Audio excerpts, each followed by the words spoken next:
వెంకటేష్ తన పని తాను చేసుకుని ఇంటికి వెళ్ళిపోయే రకం. ఎవ్వరితోనూ ఎలాంటి గిల్లికజ్జాలు ఉండవు. అయితే వెంకటేష్, రోజా మధ్య ఒకానొక టైంలో పెద్ద గొడవే జరిగిందట.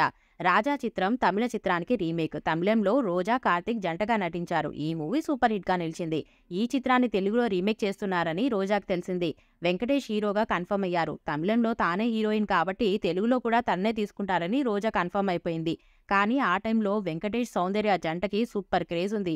దీంతో 'రాజా' చిత్రంలో కూడా హీరోయిన్‌గా వెంకటేష్‌కి సౌందర్యనే ఉండాలని నిర్మాతలు, డైరెక్టర్ డిసైడ్ అయ్యారు. అక్కడే రోజా మనస్తాపానికి గురైంది. తాను 'రాజా' చిత్రంలో హీరోయిన్‌గా చేయకపోవడానికి కారణం వెంకటేష్ అని ఆమె ఫిక్స్ అయింది. తాను ఇష్టం లేకపోవడం వల్లే సౌందర్యని హీరోయిన్‌గా పెట్టుకున్నాడు అంటూ రోజా బాగా హర్ట్ అయిపోయింది. అప్పట్లో మీడియాలో పెద్ద ఎత్తున ఈ న్యూస్ సంచలనం సృష్టించింది. అప్పటి నుంచి వెంకటేష్ ఏదైనా ఫంక్షన్స్‌లో కనిపిస్తే రోజా మాట్లాడకపోవడం, పక్కన కూర్చోకుండా అసహించుకుని వెళ్లిపోవడం లాంటివి జరిగినట్లు మీడియాలో వార్తలొచ్చాయి.